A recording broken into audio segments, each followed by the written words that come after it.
In this video, I'm going to be going over some things I've learned along the way of selling things online as a designer. And I should definitely say that if you're looking to make some really quick and easy money without putting a bunch of work in, then this probably isn't something that's going to be helpful to you, because across any of these different ways of making money, one of the super consistent things across pretty much everyone who's become really successful at it is that they continually work hard, they continually improve what they do, and they keep releasing new products that keeps people interested along the way. And I'll be linking all these different places to go and sell your work online inside the description of this video, so be sure to check that out below the video if you want to just go right to the links as I'm talking over them. And one of the really cool things about selling things online, especially if you're selling digital things like illustrations or textures or whatever the case might be for your digital design or illustration files, is that you'll continue making money from those items long past when you made them. So you make them one time, and then for perhaps years after that, you can keep making money based upon the work that you've already done. And as you make more and more items, this money stacks up, and it can be super significant in terms of how much money you can bring in as your product catalog grows.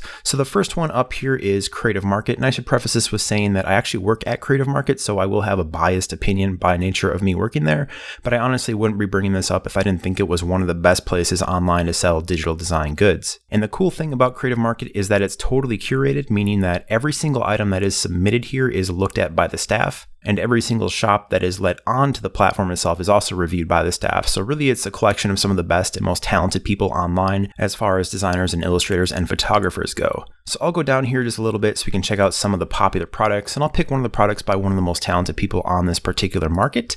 So one of the things to think about with being successful at Creative Market is that if you want a top selling good, you not only have to make an incredible item, but you also have to do an incredible job of presenting that item. So if I go through the different screenshots that they provided here, you can start to see the amount of time and effort that this particular person went in. So they made a font, but then they make all these different greeting cards showing examples of how you can use those fonts. That really sells the idea of how useful this particular item is. And they continue doing this across several different examples that makes it really easy for a potential buyer to understand why this item will be really useful to them. Like this example right here is super well done. Like this is nice packaging design as it is as a standalone thing. But then to think that this person made all these awesome mock-ups of different chip bags basically just to help sell their product, not as an actual design project in itself, is really amazing to think about. Like all this work was done just to help sell the product, and because of that, this product has done extremely well. As you can tell, a lot of time and consideration has went into making these things look awesome. So when someone looks at the item and is like, should I buy this or not? Will this item be useful for me? All they have to do is check out the screenshots and be provided with some really amazing examples of potential use cases for those products, like these cell phone cases right here. And that makes it really easy for people to make a purchase rather than just admire the hard work of someone else. So really a big secret to being successful on Creative Market is uploading the very best items that you are capable of doing. And once you have an amazing item built and ready to go, you have to spend just as much effort in presenting that item in an amazing way, because if people aren't really wowed by the screenshots and images you provide along with your particular items, then you're going to have a much harder time actually getting sales out of your item. One of the characteristics across all the top sellers here is the incredible presentation style and quality, so definitely keep that in mind as you think about selling on Creative Market. But if you do decide to sell on Creative Market, it's pretty limitless in terms of how much money you can make, from a few $100s a month to tens of thousands of dollars a month. We have people along all those lines on this particular market. So you can start out small and kind of figure out what works well for you, and then keep pushing with the things that are working the best for you until you're able to really make a decent amount of money on this site without really doing any additional work, which is pretty darn cool. Next up here we have Society6, which is basically a platform where you upload your designs sized to a bunch of different things, and then those designs will be sold through this particular marketplace. And for everything except prints, you get a 10% cut, and on something like a print, like an art print, you decide the amount of margin or the additional price you want to add on top of the base price, and that's how much you'll make on those. So I'll just go into one of the sections here like home, and then let's say duvet covers, so you can kind of check out the popular page. Like when you go into any one of these different sections, the first page that loads up will be the most popular items on the site, so you can kind of get a good idea of what sort of designs are selling on this particular site. And I will say overall the demographic of people on Society6 seems to be like teenagers to early 20-something girls, although you can certainly be a more guy-focused designer and still do well on this website, but in general that's what does really well. As you can see right here, I actually have a top selling item on this site, and I have for quite a long time, so I do know quite a bit about what does and doesn't work for Society6. Society 6.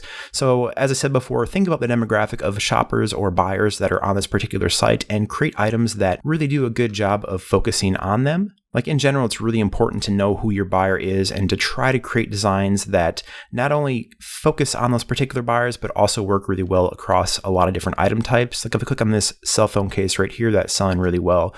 You can tell that because of the style of image, it works really well on a bunch of different products, from blankets like you see right here to something like a wall clock, which is kind of interesting. They made some custom little lines right here to make it easier to tell the time. But I will say that making a substantial amount of money on this particular website is fairly difficult. Like it won't be an easy journey for you to do so. You will have to put some work in there. One of the big things that definitely works overall on this website is making sure that you hit this little like button on all the products you like once you open up a shop, and also following the people that you think are producing good work. This is a very social site. Like if I go in the comments here, it looks like there's 117 on this particular item. So there's a lot of comments going on that I'm not logged into right now, so I can't see all of them. But this is a very social site that's also a very positive site in terms of the feedback that you get. So if you're just looking for some positive feedback, you'll definitely find it here as well. But when you go through and follow shops that you like and you like their products, they'll likely do the same for you, which helps just promote your work as it shows up in people's discovery feed. And that can really add up over time as you continue following and promoting other people's work. And also something that's a little bit less in your control is that if you have a few different items of yours picked up by big bloggers that then post your items, because this site does use an affiliate program where if a big blogger posts a particular product, they can make some money based on sales when people follow their link. So by producing really cool and compelling products, if enough bigger bloggers pick up your items and post them and start generating sales, that can have a real snowball effect, because once you are on one of these front pages right here, it becomes a lot easier for you to pick up a lot of sales. I actually have a cell phone case up in the top here too. And all that is because these different cell phone cases and stuff that I have done previously have received hundreds of thousands of likes on different social platforms. A lot of that work wasn't even done by me. It was just other people posting my stuff. So I actually got pretty lucky there in terms of the amount of sales generated by that. But that is just part of this particular platform. And I will say that the most critical month for sales on Society 6 is definitely December because of the holiday season. Your sales will likely double if you're already getting a consistent amount of sales in the other months. So do keep that in mind as well. That it's really good to have a nice and big collection of items to sell on here before December when all those holiday buyers rush in. But overall, a super cool site. It does all this mock-up work for you, and the mock-ups look really good. Like they just do a really solid job on that. And they have a huge product offering, even stuff like leggings.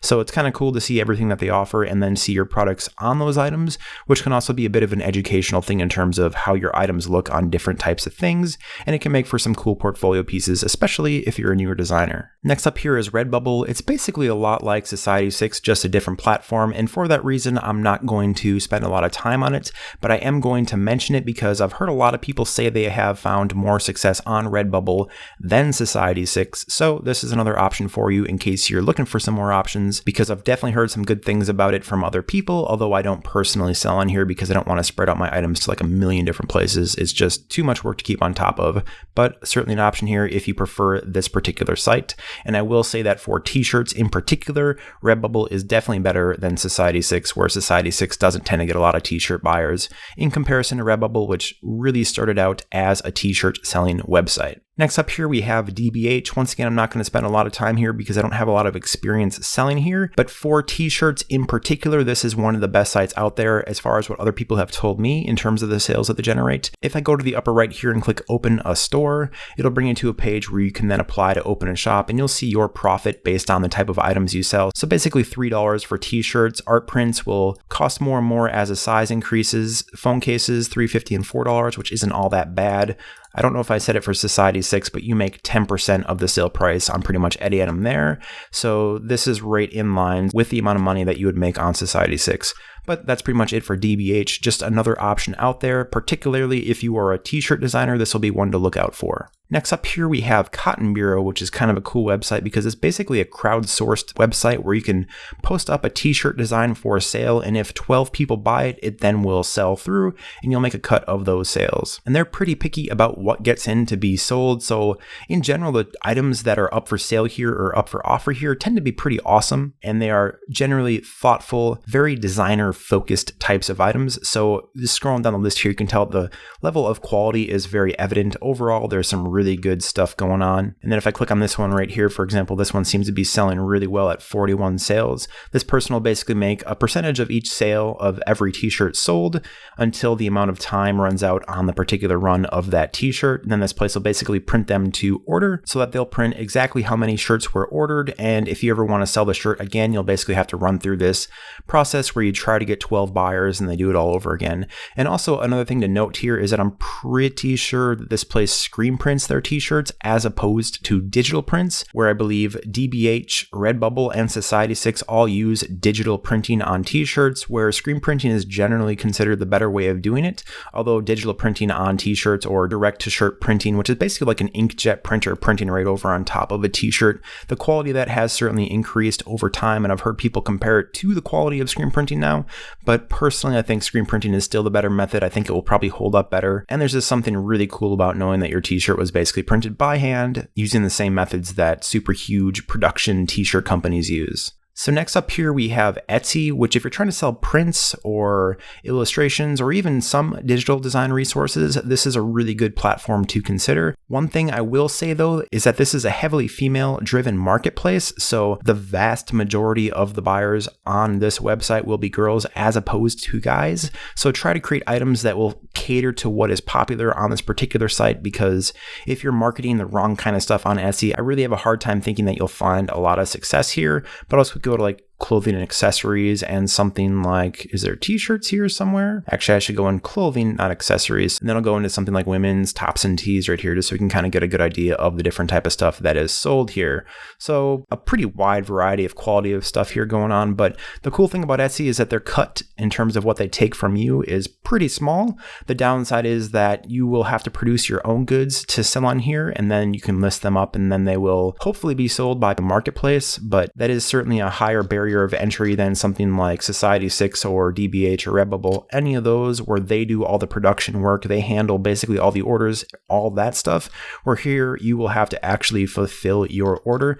And Etsy does offer digital downloads, so you can sell digital items here as well, and some of those do very well, but they cap the file size at something crazy like 30 megabytes, at least at the time of me making this video. So in terms of the file size, there's not a whole lot you can really offer in terms of serious design goods like high resolution illustrations or images or Photoshop documents, stuff like that. It's just too big to fit in that 30 megs, which means you'll either have to host those offsite and sell a link, which means people could basically steal your items like crazy if they wanted to, or you'll have to sell stuff like Photoshop actions and fonts that are much smaller in size that will easily fit under that 30 megabyte limit. And while I don't personally sell at Etsy, I know a lot of people that have found a lot of success on this particular website. So certainly you can check it out, see if there's stuff being sold on this website. Like, whoa, I just found a bunch of looms. That's kind of cool that they have an entire section devoted to spinning wheels, but it's certainly not what I do.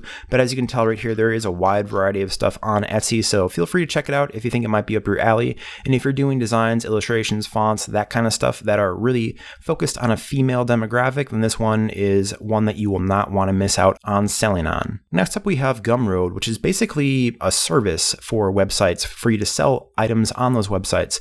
And it is super, super feature rich and has some really impressive stuff. And I think it costs something like $10 a month. If I go to pricing here, it says it starts at $10 a month, and they charge basically a transaction fee for every sale. If I click on features here, you can sell stuff like digital goods, where they will serve that file for you and handle all of that, which is really cool. They also do stuff like rentals if you are offering a film, which is a really cool feature. And they also do stuff like subscriptions, which if you're selling something like, let's say, an illustration a month club or something like that, this might be really cool. Or even something like stickers, like you send out 10 stickers every month and in return they subscribe for like $5 a month, or whatever it is that you want to sell for. That is a super awesome feature to place on your website to get some recurring revenue that's pretty consistent. So you can do digital goods, like I said before, where they will actually handle all the pushing of that file for you, where you don't have to worry about hosting the file yourself and making sure that people aren't trying to steal your stuff. They do physical goods where you can just place a button on your website where they will handle basically all that money taking in as well, and they'll just take their cut off the top there.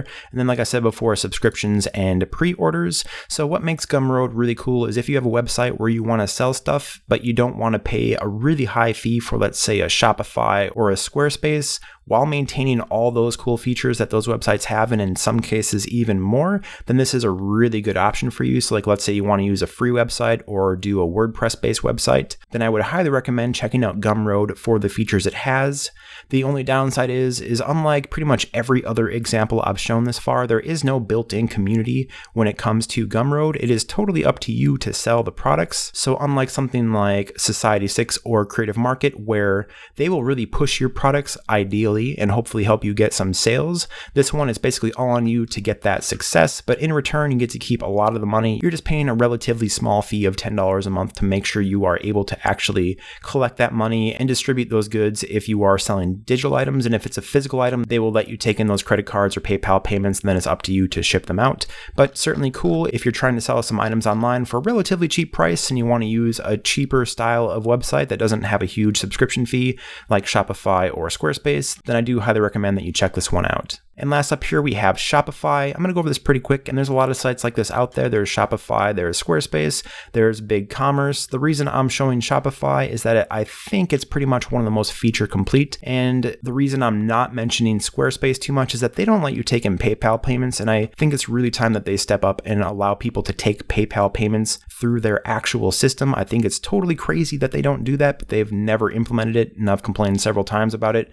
So in this case, I'm going to recommend Shopify if you want your own e-commerce website that is super feature rich and allows you to really build a complete online store with a ton of features that you can then market yourself and keep the vast majority of the money that you bring in. And I'll just click on this about button to see where it takes us. I'm actually not sure, but I'm hoping there's some examples in here of different websites that have been really popular on Shopify, and I'm actually not seeing one. So I actually know there's a brand called Miles to Go, which is a t-shirt clothing brand that uses Shopify. So I'm just going to go here really quick so you can check this one out. So this is a pretty straightforward website. Pop up, go away, I don't like you. But as you can tell here, it does a nice job of presenting all these different items here. They're all for sale. You can click on them, check them out, decide what size you want to order. There's just a ton of features built into Shopify that make all this stuff really easy to go in here and make product selling pages. So they handle all the transactions like taking in the credit card money or taking in the PayPal money. And then it's just up to you to serve the file. And if you want to do digital goods, I'm pretty sure Shopify handles that as well, although you might need to pay for an additional plugin to help host and serve those files. But because of the huge amount of stuff that Shopify lets you do, it's a really nice platform to get started on. The only downside is I think it starts at something like $35 a month. If I go back a couple here and try to check out pricing right here. So Lite is no online store, $9, which won't help us here, but basic is $29 and Pro is $80. So once you get to the Pro or unlimited levels, it's a pretty serious amount of money, like close to $1,000 a year in terms of actually selling on this platform. And if that seems a little bit steep to you, that's where something like Gumroad at $10 a month might become a really cool option, because you can get WordPress hosting for something like $5 or $6 a month and then pay $10 a month. So for under $20 a month total, you can totally sell items online through that method. So it's up to you how you want to handle that and what features are important to you, but the options are out there for you to check up on. So feel free to use whatever you think will work the best for you. But that is it for this video. It turned out to be a fairly long video in terms of length, but I really want to go in depth over what to expect with them and how to hopefully find a bit of success on them. And like I said at the beginning of the video, there are links below the video itself. So just go right below the video into the description and I'll link out all these different websites for you to go to and check out. But that is it for this video. I do hope you found it helpful, and if you did, please like and favorite. And if you want to see stuff like this every week, please subscribe. I do my best to keep new content just like this coming for illustrators and designers. Thanks so much for watching.